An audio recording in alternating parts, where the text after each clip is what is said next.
오늘은 하나님의 말씀은 마가복음입니다. 신약성경 마가복음 4장 35절에서 41절까지 말씀이 되겠습니다. 신약성경 59페이지를 찾아주시기 바랍니다.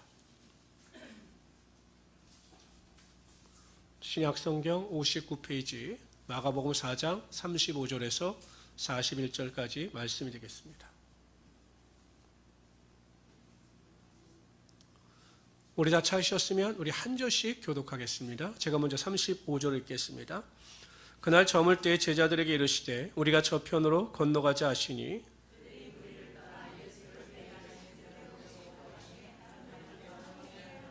큰 광풍이 일어나며 물결이 배에 부딪혀 들어와 배에 가득하게 되었더라.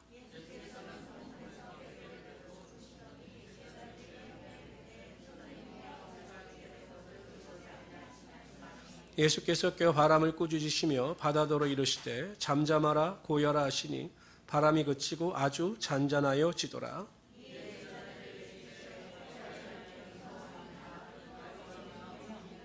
41절 다 같이 읽읍시다. 시작. 그들이 심히 두려워하여 서로 말하되 그가 누구에게 순종하는가 하였더라. 아멘. 저는 오늘 읽어드린 마가복음 4장 35절에서 41절까지 말씀을 가지고 우리가 저편으로 건너가자, 이 같은 제목으로 하나님의 말씀을 증거하도록 하겠습니다. 예수님께서 가버나움에서 기적도 행하시고 많은 무리들을 비유로 가르치셨습니다. 그리고 해질 때, 저녁 때가 되시자 뭐라고 명령하셨냐면 이 가버나움에서 갈릴리 호수 건너편으로 가자 이렇게 말씀하셔요. 근데 우리가 읽은 이 4장에서는 그 건너편이 어딘지 나와 있지 않지만 5장을 보면 거기가 거라사 지역이라고 나옵니다. 보시면 알겠지만 여러분, 갈릴리 호수로 봤을 때 여기가 가버나움이고 거라사는 이쪽입니다. 그런데 여러분, 거라사는 유대 지역이 아니었어요. 그 당시에 데가볼리에 있는 이방인 땅이었습니다. 그러니까 이방 땅으로 건너가자 이렇게 말씀하시는 겁니다. 왜 예수님께서 이방 땅인 거라사로 가자고 하셨을까? 많은 학자들이 추측하기로는 아마 쉼없이 달려오신 사육 때문에 그 거라사 지방으로 가셔서 좀 쉼을 얻기를 원하셨던 것으로 보인다, 이렇게 추론을 하기도 합니다. 혹은 제자들을 가르치기 위해서 그렇게 하셨다라고 말하기도 합니다. 또 5장에 보면 거라사 지방에 가셔서 귀신 들린, 그 군대에 귀신 들린 자에게서 귀신을 쫓아내는 사역을 하시는 걸로 보셨을 때 이방인들을 위한 사역을 하시기 위하여 가셨다, 뭐 다양한 이론들이 있습니다. 근데 어쩌든지 여러분, 제자들 입장에서는 거라사 지역으로 가자라고 이야기를 하시니 들떴겠죠. 왜냐하면 이방 땅이기 때문에 여행 가는 기분으로 그들이 배를 타고 출발했을 겁니다. 근데 웬걸요? 출발한 지 얼마 안 돼서 큰 돌풍이 일어나기 시작합니다. 솔직히 여러분들, 호수에서 돌풍이 일어나서 막 배에 물이 들이차고 바다처럼 막 배가 위험에 빠질 수 있다라는 것이 상상이 가십니까? 상상이 안 가시죠?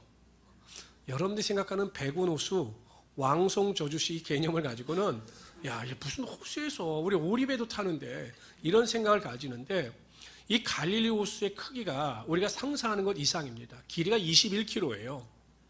안 놀라세요? 그러니까 21km가 어느 정도인지 상상이 안 되시는데, 제가 계산해 보니까 안양역에서 수원역까지가 20km입니다. 엄청난 길이죠. 다시 합니다. 안양에서 수원역까지가 20km예요. 와, 대단하죠? 하경 형제가 잘해주셔야 됩니다. 제가 힘이 들어요. 그리고 폭이 13km예요. 근데 문제는 이 갈릴리 호수는 해수면보다 마이너스 210m 아래에 있어요. 그러니까 이렇게 깊은 웅덩이와 같은 거죠. 또 북쪽에 가보면 뭐냐, 헐몬산이라고 있는데 이 높이가 2814m입니다. 우리나라 백두산이 2744m니까 꽤 높죠. 제가 가보니까 한여름을 제외하고는 항상 눈이 있었습니다.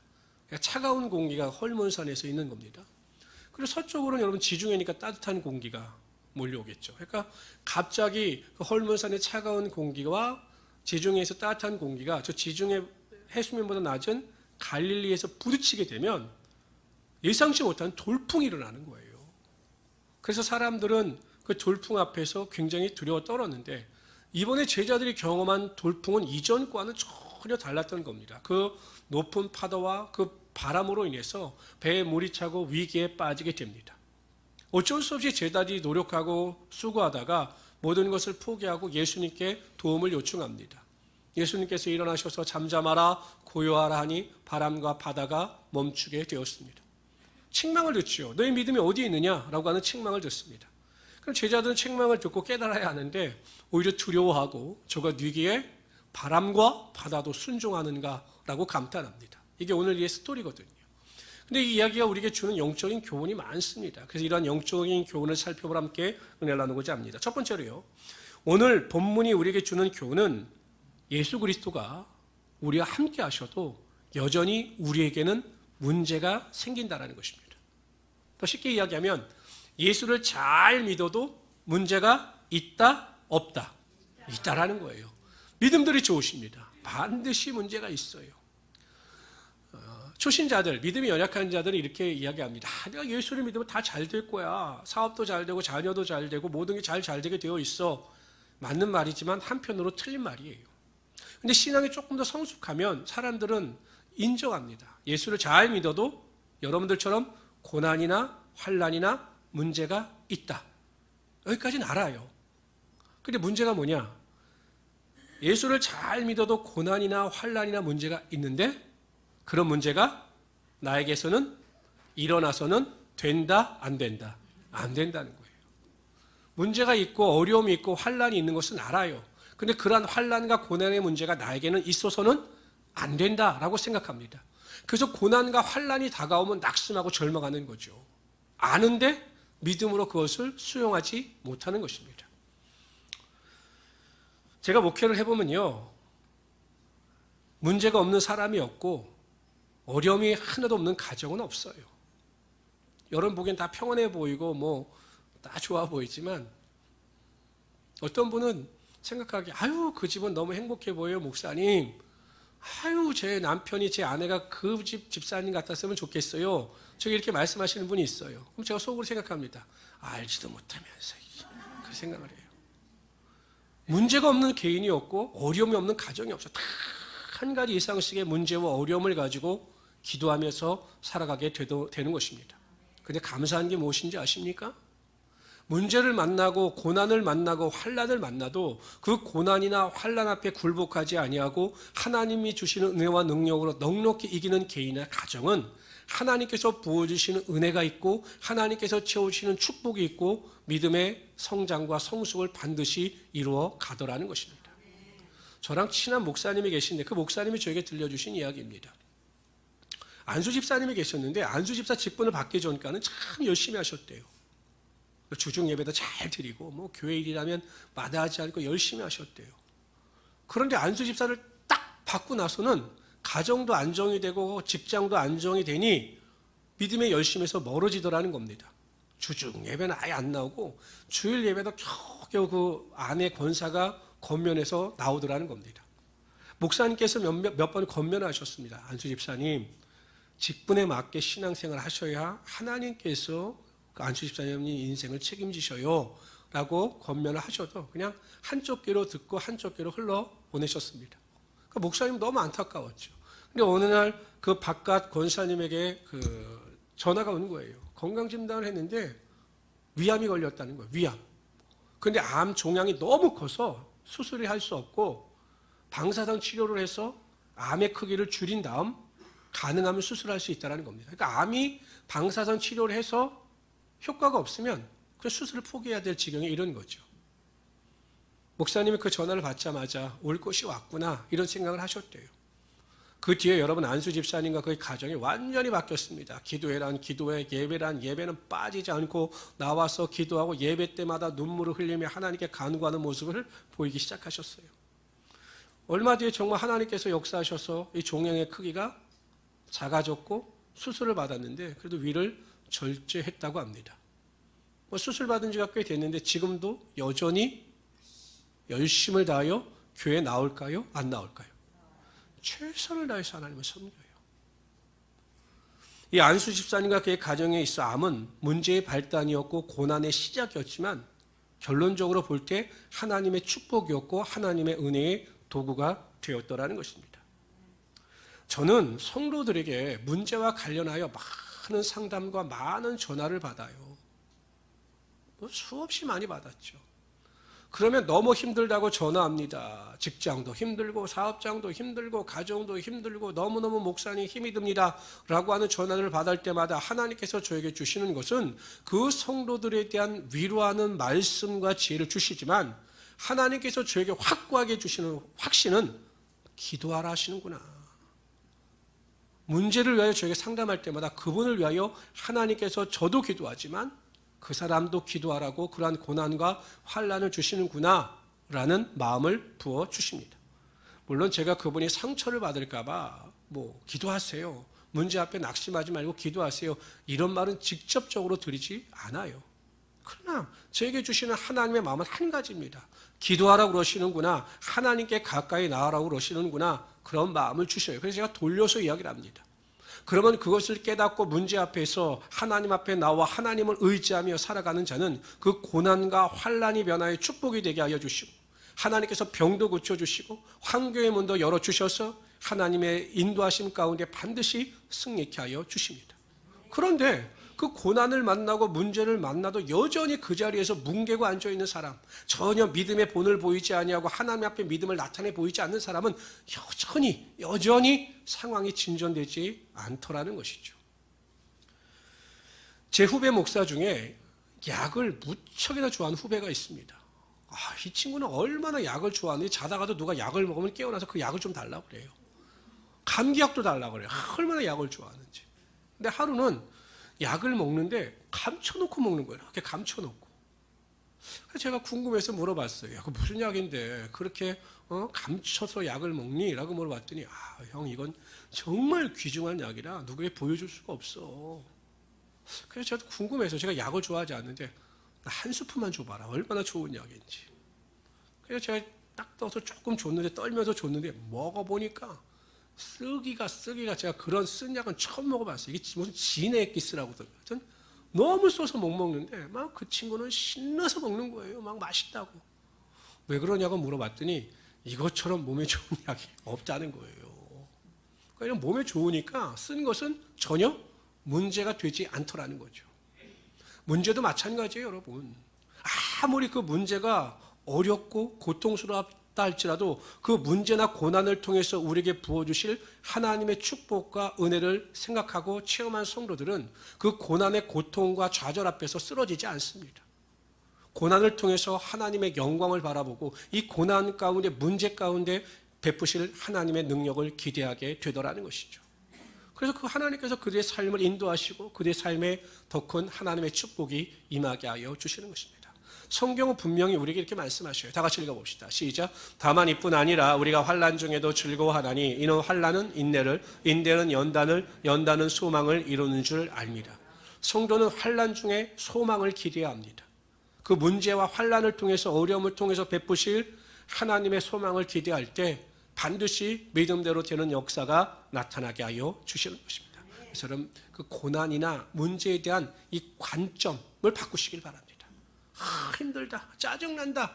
그러면 그 고난이나 문제는 여전히 짜증나는 우리의 삶의 암덩어리와 같은 존재입니다. 그러나 그 문제나 고난 앞에서 하나님께서 이 고난이나 환난의 문제를 잘 관리하면 나의 신앙도 성장시켜 주시고 나와 동행하시는 그 축복의 은혜가 임하게 하여 주시는구나 라고 생각하면 그 고난이 우리 인생의 자양분이 될 수가 있는 것입니다.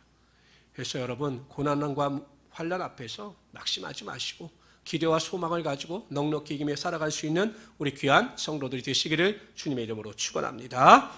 두 번째로요, 오늘 본문이 우리에게 주는 교훈은 결국 문제 해결의 능력은 우리에게 있는 것이 아니라 예수 그리스도께 있다는 것입니다. 돌풍을 만났을 때 여러분, 제자들은요, 처음에는 자신들이 뭔가 해보려고 했을 거예요. 왜냐하면 베드로는 여러분, 그 갈릴리 호수에서 잔뼈가 굵은 어부이기 때문에 그 정도 내가 할 수 있겠다라고 생각해서 아마 최선을 다해서 막 물도 퍼내고 여러 가지 방법들 동원했을 겁니다. 그러다가 내린 결론은 안 된다였어요. 그래서 예수님을 흔들어 깨우면서 우리를 불쌍히 여겨 주시옵소서라고 간청합니다. 그러니까 고생할 것 고생 다 하고 나서 예수님께 도움을 요청한 거죠. 아니, 처음서부터 그들의 믿음이 있어서 막 돌풍이 불고 배에 물이 찰 때 그냥 예수님께 여쭙으면 돼요. 예수님, 생각지 못했던 이 돌발 상황이 벌어졌는데 우리가 어떻게 할까요? 라고 물어봤더니 예수님께서, 그래? 아마 아무 말씀 안 하시고 그 돌풍과 바람을 다 잠잠케 하셨을 것입니다. 그러니까 그들은 헛속을 한 거죠. 고생하니 고생대로하고 믿음이 없는 자다라고 하는 책망을 받은 것입니다. 여러분, 불이 났습니다. 집에 불이 났어요. 그럼 가장 먼저 할 일이 무엇입니까? 예? 도망 나갑니다. 두 번째, 불이 안 났으니까 잘 모르시는구나. 소방서에서 119에서 하는 가장 핵심은 첫 번째, 무조건 집에서 나가라는 거예요. 두 번째, 119에 신고하라는 거죠. 여러분, 병에 걸렸습니다. 몸이 아픕니다. 가장 먼저 해야 될 것이 무엇입니까? 어떻게 기도하겠다는 분은 한 분도 없네요. 아침에도 그렇고. 근데 병원에 가는 게 많아요. 내가 몸에 이상이 있다? 그럼 의사에게 병을 보이고 그 병을 고침받는 게 맞습니다. 여러분, 문제가 생겼어요. 어려움이 생겼어요. 마음에 눌림이 있습니다. 가장 먼저 해야 될 것이 무엇입니까? 기도하는 거예요. 그거밖에 정답은 없어요. 내 인생 좀 이상하다?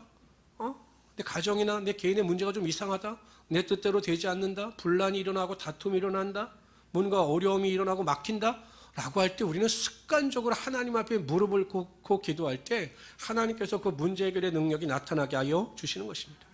문제가 생기면 입이 바쁜 사람이 있어요. 입이 방종이라고 그냥 입술을 다 떠듭니다. 뭐가 어떻고 이래서 어떻고 저래서 어떻고 그냥 입이 바쁜 사람이 있습니다. 마음은 시원할지 몰라도 문제는 전혀 도움이 안 돼요. 입이 바쁜 사람은 말하고 나면 속은 시원하죠. 다 말했으니까. 그런데 문제 해결에는 전혀 도움이 되지 않습니다. 제 주변에 봐도 목사님들 중에 매일 힘들다, 어렵다, 안 된다 이걸 입에 달고 다니시는 분들이 있어요. 근데 지금 10년이 지났는데 제가 그분을 봐도 환경이 바뀐 것은 전혀 없습니다.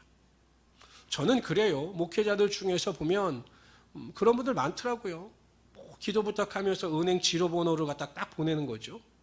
그게 상식이래요. 기도해 주세요. 그럼 어려워서 은행 지로번호를 이제 보내주시는 분들도 많고, 생각보다 액수가 큰 분들도 많더라고요. 막 1,000만 원씩 보내는 성도들도 있더라고요. 그렇게 보내면. 가끔 제가 그래도 그런 말 하는 거예요. 그렇게 기도 부탁하고 은행 지로번호를 보내라. 전 못하겠어요. 왜냐하면 그거 얼마나 창피합니까? 하나님이 계신데 뭔 인간을 의지해서 은행 지로번호를 보내고 헌금을 보내달라고 그렇게 이야기를 합니까? 성도들이 보기에 그 목사를 얼마나 우습게 알겠어요. 믿음이 없는 목사라고. 하나님 의지해서 하나님이 채워주셔야지. 그 왜 성도들에게 은행 지로 보내서 도와달라고 하는 그거 얼마나 하나님 보기에 그거 부끄러운 일입니까? 근데 그런 분들이 많다는 거예요. 근데 그분들은 여전히 그 상태에 머물러 있다는 겁니다. 입이 바쁜 사람은 하나님의 능력이 나타나지 않아요.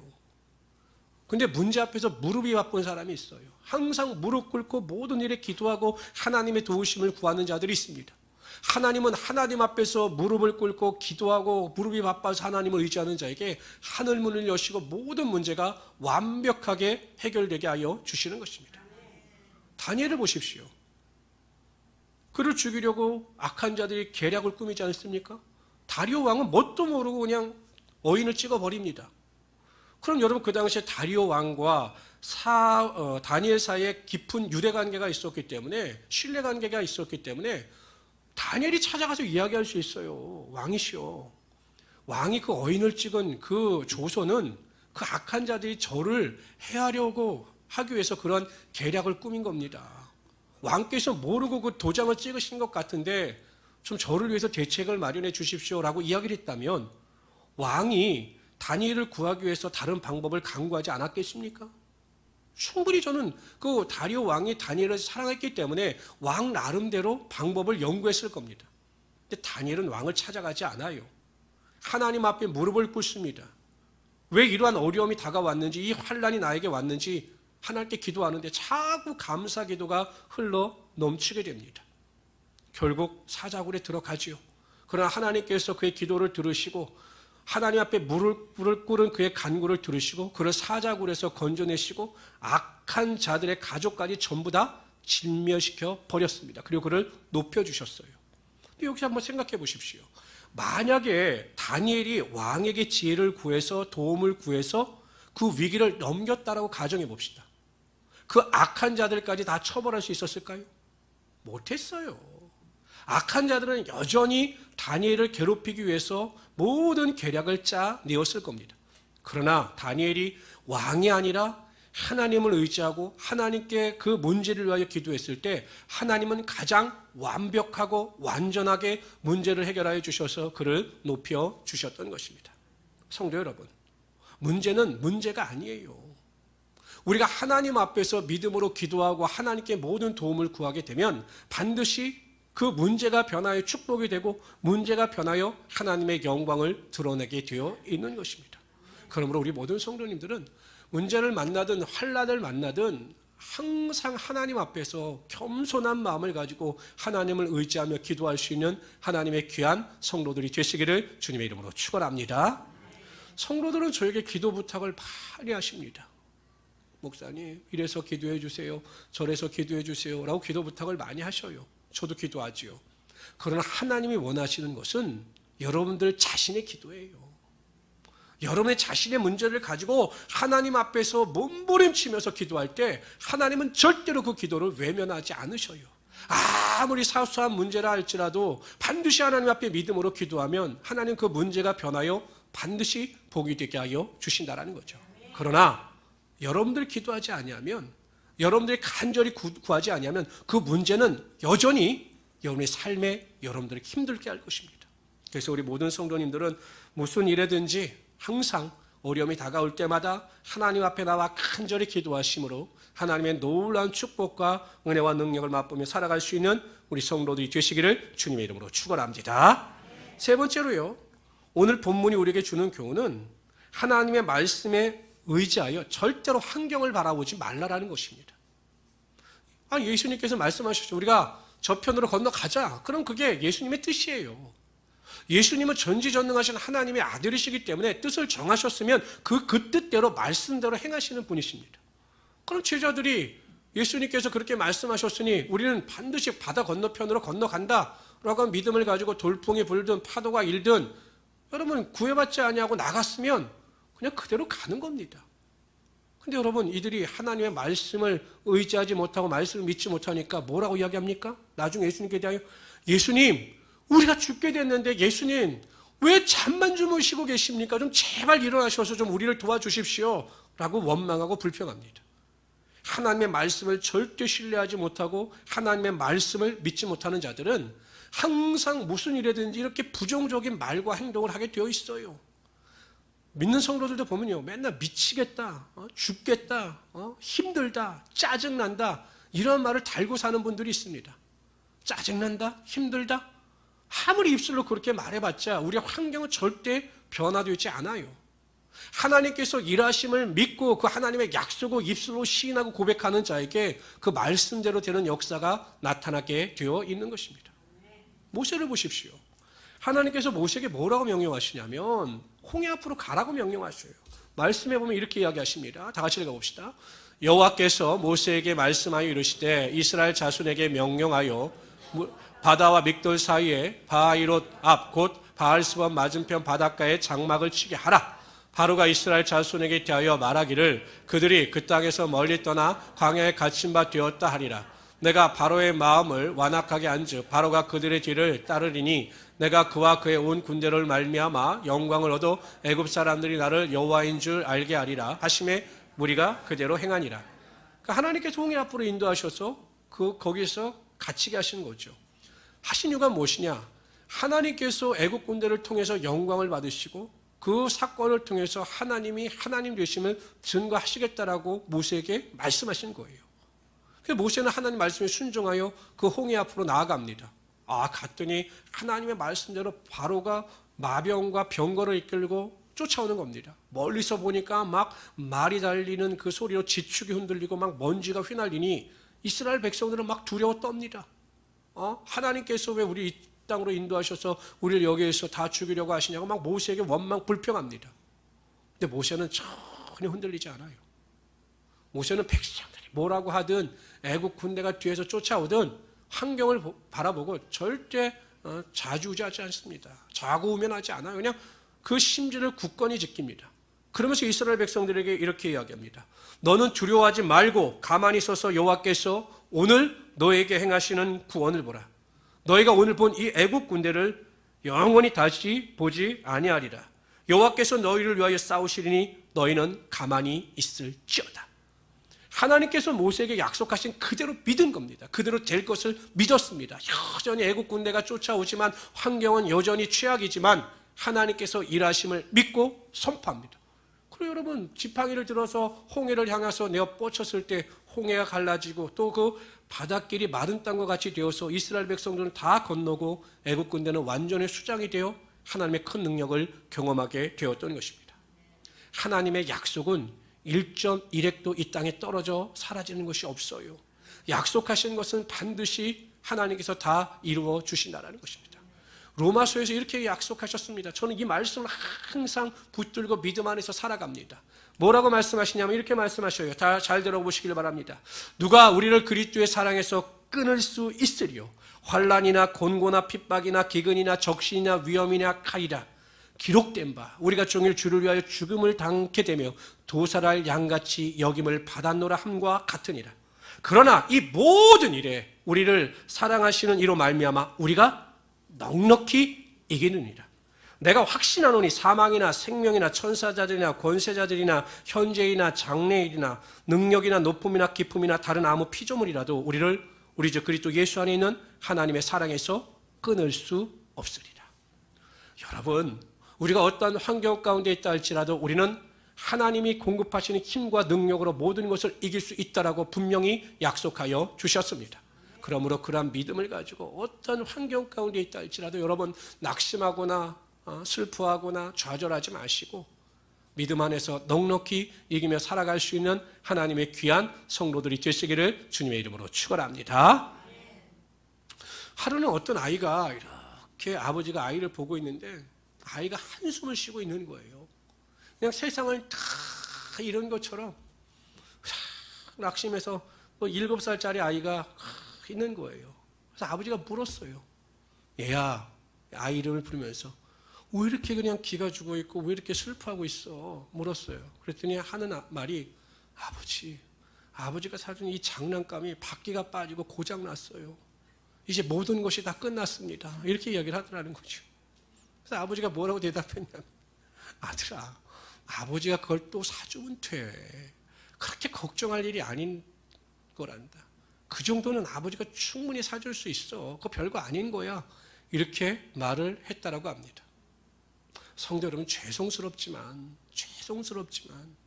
여러분들이 저에게 상담하고 여러분들이 저에게 말할 때마다 목사님 너무 힘들어요, 너무 어려워요 라고 하는 그 이야기가 저는 가끔 이 아이의 목소리처럼 들려요.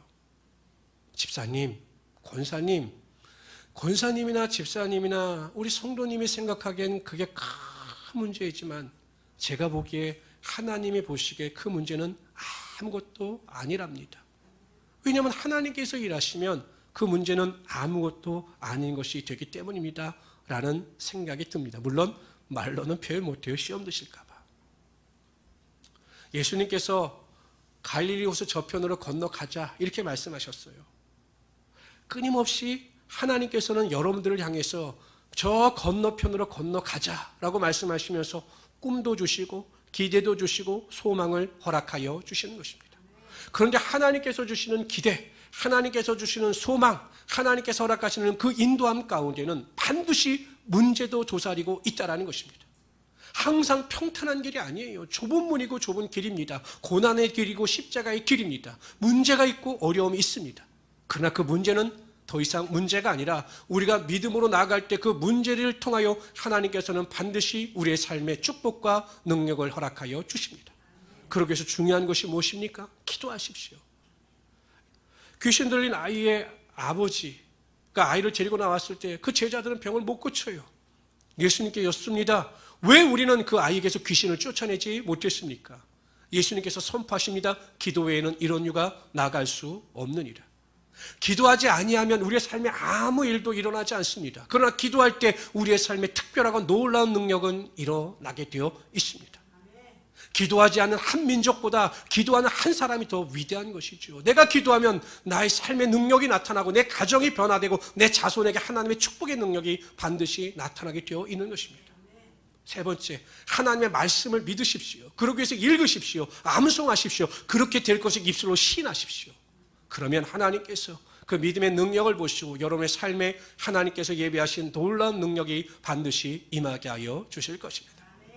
제가 요즘에 누누이 기도하죠. 누누이 또한 강조합니다. 하루에 20분 이상씩 기도하십시오라고 저는 매일 강조하죠. 저는 아침 새벽마다 우리 성도들을 위하여 기도할 때마다 이런 기도를 빠뜨리지 않습니다. 하나님, 우리 성도들의 삶에 기도하는 즐거움이 흘러 넘치게 하여 주시옵소서. 기도할 때마다 응답받게 하시고 기도할 때마다 하나님을 경험하게 하여 주셔서 정말 기도가 즐거움이 되게 하여 주십시오라고 기도합니다. 저는 우리 모든 성도님들이 이러한 믿음을 가지고 광야 같은 이 세상을 살아가지만 하나님께서 예비하신 가나안을 바라보시면서 소망 가운데 넉넉히 이기며 살아갈 수 있는 우리 성도들이 되시기를 주님의 이름으로 축원합니다.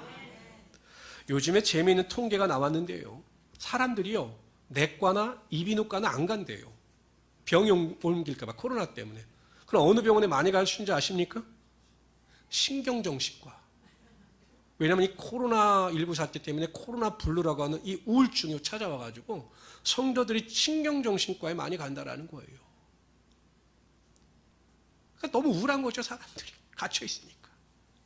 그러나 여러분, 아무 우울하고 힘들다 할지라도 우리가 하나님을 의지해서 하나님을 바라보면 하나님께서 공급해 주시는 힘과 지혜와 능력이 반드시 여러분의 삶을 통해서 나타나게 될 것입니다. 그래서 이 어려운 시대를 믿음을 가지고 넉넉히 이기며 살아갈 수 있는 우리 성도들이 되시기를 주님의 이름으로 축원합니다.